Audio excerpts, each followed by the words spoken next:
Not long ago, there was once a land of freedom and abundance called Freetopia. There, the people worked the land. They grew and harvested and sometimes even smoked plants provided by Mother Nature. Most families farmed at least part-time, and while they weren't materially wealthy, they were largely happy. Parents spent quality time with their children. The family had time outdoors working the farms.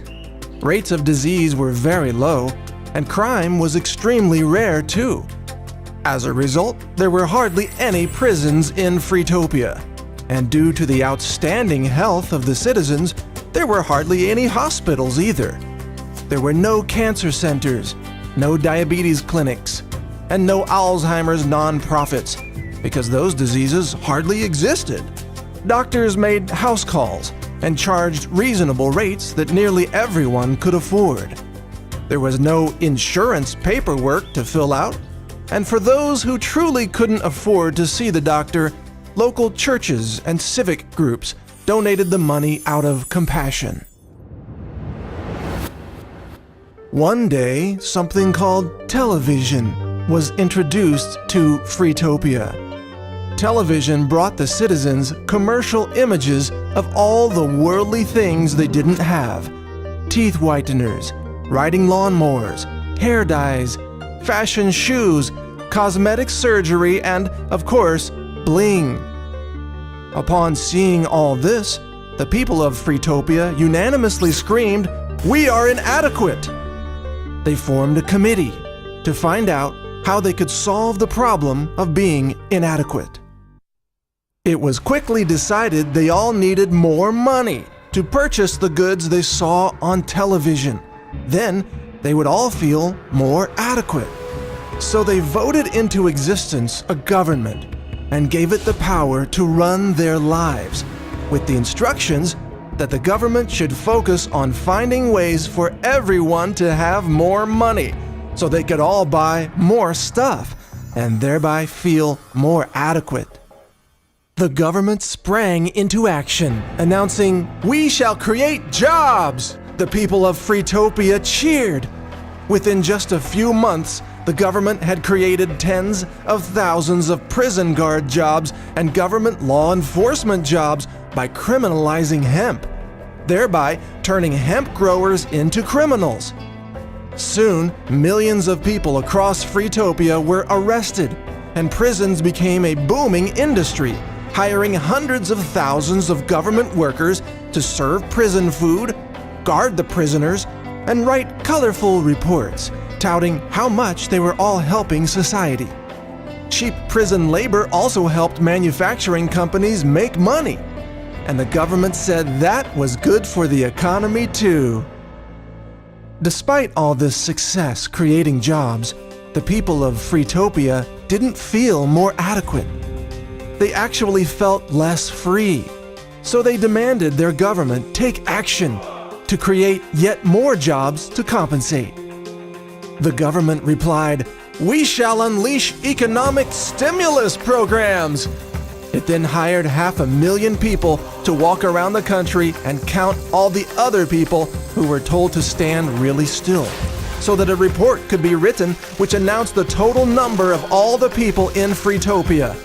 This report was called the census, but it only created jobs for a short while. So some demanded a recount for continued job security. One government authority suggested they could create even more jobs by hiring people to run around the cities smashing in all the windows of all the buildings, thereby creating thousands of new jobs for window replacers. Expanding on that idea, a senior military official suggested that since war always resulted in an economic boom, the military could just bomb all the major cities of Freetopia, and the nation would experience a golden age of abundance as a result. But the government ultimately decided to pursue a less ambitious plan. It would stimulate the healthcare economy by outlawing vitamins, herbs, and nutritional supplements, thereby encouraging people to become more sick and diseased. Shortly after this law went into effect, hospital business boomed. Jobs were created in the cancer industry. Salaries for nurses skyrocketed, and the pharmaceutical industry, which was suddenly allowed to advertise its chemical products on television, began hiring sales reps in droves. As diabetes, cancer, and heart disease swept through the population, the healthcare industry saw record profits and was widely commended for saving the economy and contributing to the nation's GDP. But with all the drug advertising appearing on television, the people began to demand even more economic stimulus so that they could afford to buy erection pills and antidepressants to help give them a mental lift while their bodies eroded into painful degenerative disease. But even as they took more medications, the people of Freetopia still didn't feel more adequate. In fact, they felt more disconnected and depressed. So they demanded their government do something else to create even more jobs, hoping they would find new solutions that worked better. The government replied, "We shall protect you from terrorism." It hired demolitions experts to stage the collapse of a skyscraper and blame it on foreign terrorists. With terrorism as the justification, the government created a Department of Motherland Security and hired hundreds of thousands of agents to walk around airports, public stadiums, and city streets, carrying government-issued firearms and searching people by reaching down their pants and feeling their genitals. This was called security. The government then proceeded to outlaw the private ownership of firearms, causing local crime to skyrocket, which of course resulted in even more economic stimulus in the prison industry, which was growing almost as fast as the hospitals and the pharmaceutical giants. The people of Freetopia cheered the action, screaming, "Protect us from terrorism!" even though none of them had ever been threatened by an actual terrorist or even seen one. But the government proceeded to stage elaborate news propaganda campaigns in order to make the public believe it was finding and killing terrorists overseas. Government policy quickly became government theater. Despite the government's self-congratulatory success on the terrorism front, the economic stimulus programs still weren't working for most citizens, and the people of Freetopia found themselves poorer, sicker, and less free. They turned to television for entertainment, filling the emptiness of their lives by watching a show called Cops that featured people being arrested, beaten, and tasered for the crime of smoking certain plants. Meanwhile, prices were rising all around them: food, fuel, clothing, and even housing. One man ran for office by creating the "rent is too damn high" party.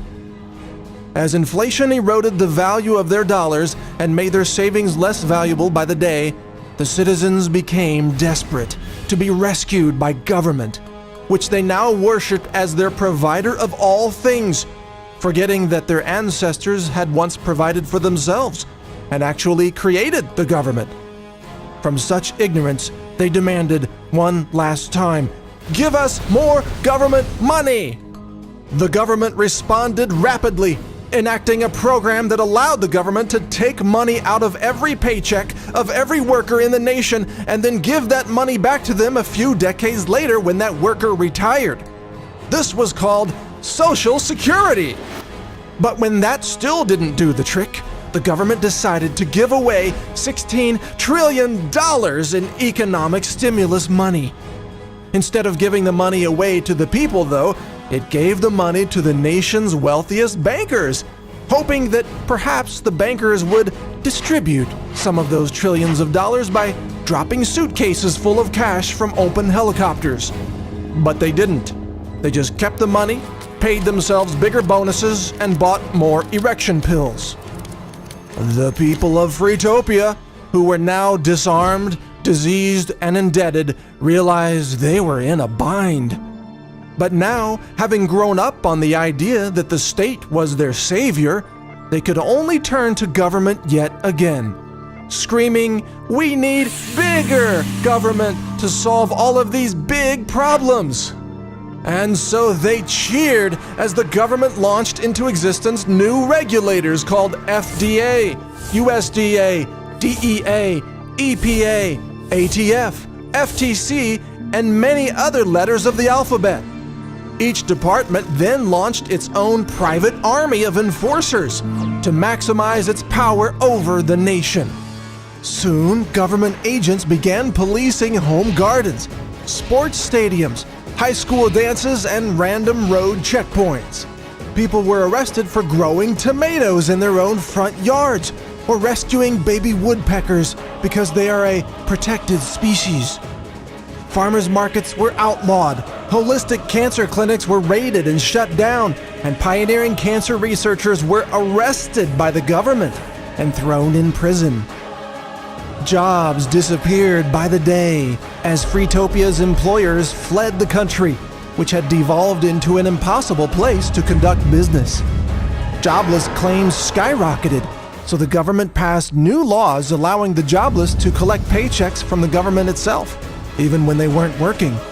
Before long, 4 out of every 5 people in Freetopia were dependent on the government for their incomes, and the once prominent ideas of entrepreneurship, self-worth, and dignity quickly faded. Increasingly, Freetopians saw themselves as helpless dependents who had no control over their own lives. One day, a little boy who was studying history for a school paper read a chapter describing the history of Freetopia. Puzzled by the differences between past Freetopia and present Freetopia, he asked his mother, "Mom, how come Freetopia used to have people who were healthy and happy, but today everybody is sick, unhappy, and broke?" His mother, a loyal supporter of the Freetopia government, replied, "But son, today we are safe from terrorism. Our food supply is sterilized and no longer dangerous. The government saves our money for retirement for us. The prisons keep dangerous criminals away from society. The pharmaceutical industry is finding cures for all the diseases we have, and we are on the verge of an economic recovery. All we need is more government, and we will be living in a utopia." And so, because most people agreed with his mother, Freetopia devolved into a police state government. Private sector jobs all but disappeared, as most jobs shifted to the government itself, which ran a centralized command economy that specialized in spying on its own citizens and imprisoning those who questioned the need for such things as a balanced budget or citizens' rights. Once created by the people to serve the people, the government of Freetopia had now become a ruler over the people, and it demanded their obedience. Any who questioned the wisdom of government rule or who claimed they had rights were labeled terrorists and thrown into secret prisons where they were kept indefinitely without even being charged with crimes, as any such rights had long ago been stripped away by the government itself. All this government activity cost a lot of money, of course, because the government could not pay for all its expenses merely by taxing the people. It borrowed money from other nations and dug itself deep into debt. When other nations realized how much debt had been accrued and stopped lending money, the government simply printed its own currency and used it to keep spending on government salaries, entitlements, imperialist wars, and other programs that it insisted were all good for the people of Freetopia. But talk about the failure of big government began to grow. So in order to prevent the people from questioning its authority, the government staged repeated terrorist attacks on its own cities, using biological and radiological weapons. In the virulent fear that ensued, the government demanded complete obedience and loyalty from the citizens of Freetopia, over which it now ruled by force. All forms of communication were now monitored by the government. and the citizens were microchipped so that their physical movements could be tracked in a secret government database. One day, just as things seemed to be beyond hope, the government monstrosity of Freetopia breathed its last fiscal breath and collapsed into insolvency. The government paychecks stopped. The government jobs vanished. The currency became worthless overnight, and the capital city imploded into chaos and rioting. As the government collapsed, so did government restrictions on herbal medicines, hemp farming, and private firearms ownership. So the people began growing their own medicines, farming industrial hemp for clothing and textile production, and openly carrying firearms on their hips to protect themselves from the outbreaks of violence and looting. Armed vigilante groups sprang up to protect neighborhoods and small towns, and violent crimes soon vanished everywhere except in the largest cities, where only the criminals had been stockpiling guns and thus had a tactical advantage over the disarmed population. As agriculture was now set free, farmers reaped huge rewards from the growing of hemp seeds, hemp fibers, and hemp oils. Some of them smoked a little hemp and felt hungry, so they began to plant their own gardens and grow tomatoes, corn, cucumbers, and potatoes. Dairy farmers freely produced raw milk and cheese, fresh eggs, and non-hormone injected meat. Crop producers saved their own seeds and planted non-GMO crops generation after generation with steady abundance. The people of Freetopia now kept their own paychecks and weren't taxed by a government that promised to save their money for them. Production skyrocketed, business flourished, employers returned to Freetopia and began hiring workers in droves. With the government gone, taxes were no longer confiscated out of their paychecks, so workers had more money to spend, which stimulated the economy and put the nation back on track to economic recovery. Absent the intimidation of the FDA and USDA, local food and medicine production quickly multiplied. The people became healthier, and soon that led to them becoming happier too.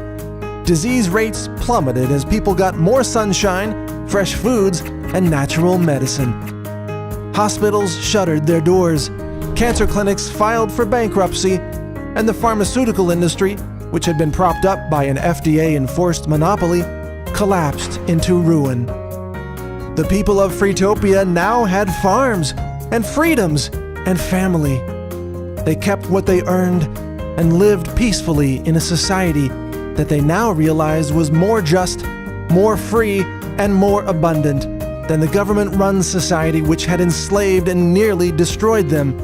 They vowed to protect their freedoms at any cost and to prevent the rise of dangerous government from ever happening again.